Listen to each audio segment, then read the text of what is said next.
வணக்கம். 5 மணி செய்திகளுக்கு வரவேற்பது நான் நந்தா. முதலில் இந்த நேரத்திற்கான தலைப்புச் செய்திகளை பார்க்கலாம்.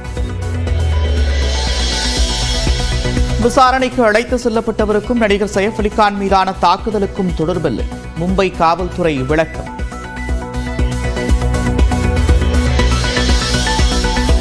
ஈரோடு கிழக்கு தொகுதி இடைத்தேர்தலில் வேட்புமனு தாக்கல் இன்று மாலையுடன் நிறைவு.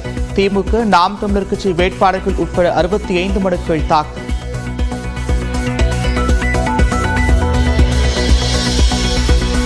ஈரோடு கிழக்கு தொகுதி இடைத்தேர்தலில் நாளை வேட்புமனுக்கள் பரிசீலனை.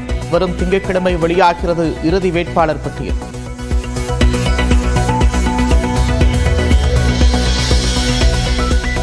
ஈரோடு கிழக்கு தொகுதி இடைத்தேர்தலை புறக்கணிக்கிறது தமிழக வெற்றிக் கழகம்.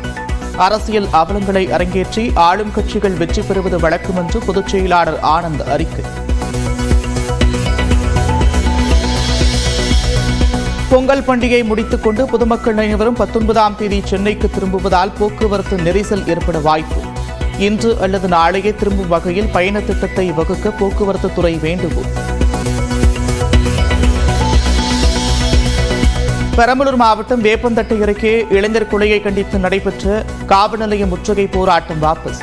கொலை குற்றவாளிக்கு உரிய தண்டனை பெற்றுத்தரப்படும் என்று காவல்துறை உறுதியளித்த நிலையில் 6 மணி நேர போராட்டத்தை திரும்ப பெற்ற மக்கள். கார் பந்தயங்களை நடத்த தமிழ்நாடு அரசு நடவடிக்கை எடுத்ததற்கு நடிகர் அஜித்குமார் பாராட்டு. இந்தியாவில் கார் பந்தய வளர்ச்சிக்கு உதவும் என்றும் துபாயில் பேட்டி. திருப்பதியில் 300 ரூபாய் தரிசன டிக்கெட்டை போலியாக தயாரித்து 19,000 ரூபாய் மோசடி. 5 பேர் கும்பலில் 3 பேரை கைது செய்த காவல்துறை.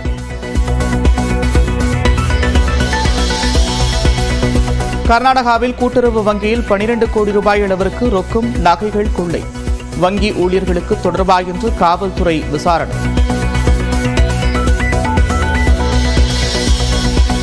சபரிமலை ஐயப்பன் கோவிலில் மகர விளக்கு தரிசனம் ஜனவரி 19ஆம் தேதியுடன் நிறைவு பெறுகிறது. மாலை 6 மணி வரை மட்டுமே பம்பையை தாண்ட பக்தர்களுக்கு அனுமதி.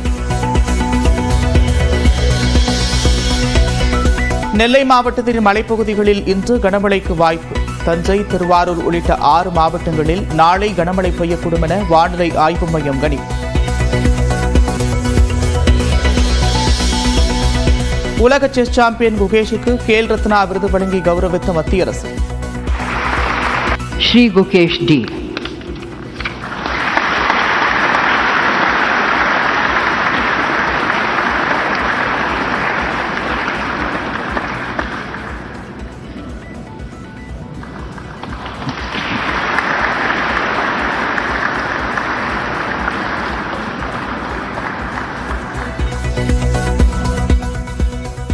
துப்பாக்கிச் சுடுதல் வீராங்கனை மனு பாக்கர், ஹாக்கி கேப்டன் ஹர்மன்பிரீத்தும் கேல் ரத்னா விருதுகளை பெற்றனர்.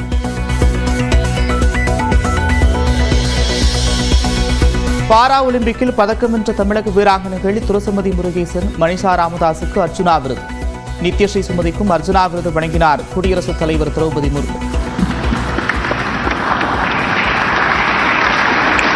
சுஸ்ரீ நித்யஸ்ரீ சுமதி சிவன்.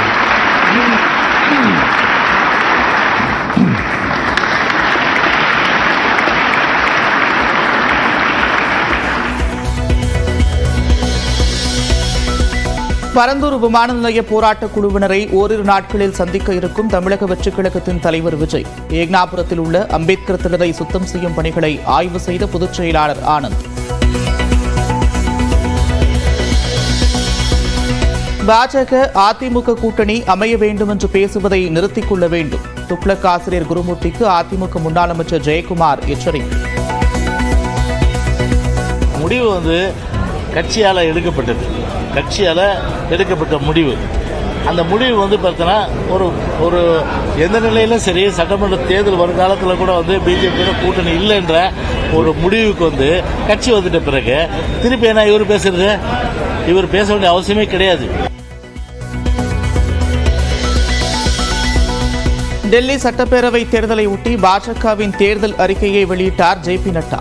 மகளிருக்கு மாதந்தோறும் 2,500 ரூபாய், ஹோலி மற்றும் தீபாவளி பண்டிகைக்கு இலவச சிலிண்டர், ஏழை குடும்பங்களுக்கு சிலிண்டர் மானியம் என்று வாக்குறுதி.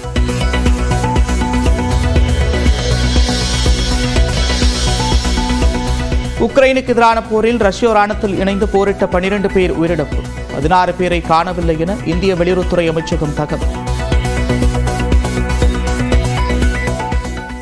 ஈரோடு கிழக்கு தொகுதி இடைத்தேர்தலுக்கான வேட்புமனு தாக்கல் நிறைவடைந்தது. திமுக, நாம் தமிழர் கட்சி வேட்பாளர்கள் உட்பட 65 பேர் மனு தாக்கல் செய்திருக்கின்றனர். ஈரோடு கிழக்கு தொகுதிக்கான இடைத்தேர்தல் அடுத்த மாதம் 5ஆம் தேதி நடைபெற இருக்கிறது. இந்த தேர்தலில் போட்டியிடுவதற்கான வேட்புமனு தாக்கல் கடந்த 10ஆம் தேதி தொடங்கிய நிலையில் இன்று இறுதி நாளாகும். இதில் திமுக சார்பில் போட்டியிடும் வி.சி. சந்திரகுமார் வேட்புமனுவை தாக்கல் செய்தார். பின்னர் செய்தியாளர்களை சந்தித்த அவர் திமுக மாபெரும் வெற்றியடையும் என்றார்.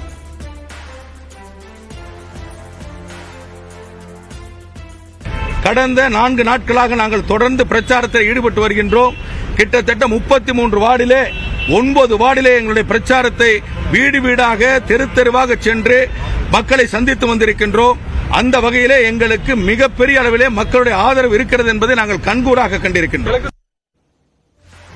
நாம் தமிழர் கட்சி சார்பில் சீதாலட்சுமி ஈரோடு கிழக்கு தொகுதி இடைத்தேர்தலில் போட்டியிடுகிறார். அவரும் இன்று வேட்புமனு தாக்கல் செய்தார். பின்னர் செய்தியாளர்களை சந்தித்த அவர் அந்த தொகுதி மக்களின் தேவை என்ன என்பது தனக்கு தெரியும் என்றும் களத்தில் நின்று சேவை செய்வேன் என்றும் கூறினார். மண்ணினுடைய சிக்கல் இன்னும் தீர்க்கப்படவே இல்லை. முதல்ல சட்டமன்ற உறுப்பினர் அப்படின்னா என்ன அப்படின்னா இந்த மண்ணினுடைய சிக்கலை, மக்களினுடைய தேவையை எடுத்து சென்று சட்டமன்றத்திலே சட்டமாக இயற்றி அதை நடைமுறைப்படுத்த செய்வதுதான். இதுவரைக்கும் செய்தார்களா என்றால் இல்ல. நான் அந்த வேலையை செய்ய வந்தவள் தான். எனக்கு இந்த மண்ணினுடைய சிக்கல் தெரியும், மக்களினுடைய தேவையும் தெரியும். ஈரோடு கிழக்கு தொகுதி இடைத்தேர்தலில் வேட்புமனு தாக்கலுக்கான அவகாசம் இன்று மாலை 3 மணியுடன் நிறைவடைந்தது. இதில் 65 பேர் வேட்புமனுக்களை தாக்கல் செய்திருக்கின்றனர். வேட்புமனுக்கள் மீதான பரிசீலனை நாளை நடைபெறுகிறது. இதனைத் தொடர்ந்து வேட்புமனுக்களை திரும்பப் பெறும் வர திங்கட்கிழமை கடைசி நாளாகும். அன்றைய தினம் சுயேட்சைகளுக்கான சின்னம் ஒதுக்கீடு செய்யப்பட உள்ளது. ஈரோடு கிழக்கு தொகுதி இடைத்தேர்தலை புறக்கணிப்பதோடு எந்த கட்சிக்கும் ஆதரவு இல்லை என்று தமிழக வெற்றிக் கழகம் அறிவித்துள்ளது. தமிழக வெற்றிக் கழகத்தின் பொதுச் செயலாளர் ஆனந்த் அறிக்கை வெளியிட்டிருக்கிறார். அதில் கட்சி தொடக்க அறிவிப்பறிக்கையில் 2026ஆம் ஆண்டு சட்டமன்ற பொதுத் தேர்தலில் போட்டியிட்டு வெற்றி பெற்று மக்கள் பணியாற்றுவதுதான் இலக்கு என்று தமிழக வெற்றிக் கழகத்தின் தலைவர் விஜய் குறிப்பிட்டிருப்பதாக தெரிவித்துள்ளார். அதுவரை இடைப்பட்ட காலத்தில் நடைபெறும் உள்ளாட்சி தேர்தல் உட்பட எந்த தேர்தல்களிலும் போட்டியிடப் போவதில்லை என்றும் விஜய் திட்டவட்டமாக தெரிவித்திருப்பதாகவும் ஆனந்த் குறிப்பிட்டுள்ளார். தமிழ்நாட்டில் ஆளும் அரசுகள் ஜனநாயக மரபுகளை பின்பற்றாமல் தங்களின் அதிகார பலத்துடன் பல மடங்கு அரசியல் அவலங்களை இடைத்தேர்தல்களில் அரங்கேற்றி வெற்றி பெற்று வருவது வழக்கம் என்பதையே கடந்த கால வரலாறு உணர்த்துகிறது என்றும் அறிக்கையில் ஆனந்த் விமர்சித்திருக்கிறார். அதன் அடிப்படையில் நடந்து முடிந்த விக்கிரவாண்டி இடைத்தேர்தல் போலவே வரும் பிப்ரவரி 5ஆம் தேதி நடைபெறவுள்ள ஈரோடு கிழக்கு தொகுதி சட்டமன்ற இடைத்தேர்தலையும் தமிழக வெற்றிக் கழகம் புறக்கணிப்பதாக ஆனந்த் தெரிவித்திருக்கிறார். மேலும் எந்த கட்சிக்கும் ஆதரவு இல்லை என்றும் அவர் குறிப்பிட்டுள்ளார். போக்குவரத்து நெரிசலை தவிர்க்கும் வகையில் பொதுமக்கள் ஒரே நாளில் சென்னை திரும்புவதை தவிர்க்குமாறு போக்குவரத்து துறை வேண்டுகோள் விடுத்திருக்கிறது. பொங்கல் பண்டிகை ஒட்டி தொடர் விடுமுறை விடப்பட்டிருக்கும் நிலையில் சென்னையில் பணியாற்றும் மக்கள் தங்களது சொந்த ஊர்களுக்கு பயணம் மேற்கொண்டிருக்கின்றனர். விடுமுறை முடிந்து நாளை மறுதினம் சென்னை திரும்ப திட்டமிட்டிருக்கின்றனர். இந்நிலையில் ஒரே நாளில் பொதுமக்கள் சென்னை திரும்பினால் போக்குவரத்து நெரிசல் ஏற்பட வாய்ப்பிருப்பதாக போக்குவரத்து துறை தெரிவித்துள்ளது. எனவே நாளை மறுதினத்துக்கு பதிலாக இன்றும் நாளையும் சென்னைக்கு புறப்படும் வகையில் பயண திட்டங்களை மாற்றியமைத்துக் கொள்ளுமாறு பொதுமக்களுக்கு போக்குவரத்து துறை கேட்டுக் கொண்டுள்ளது.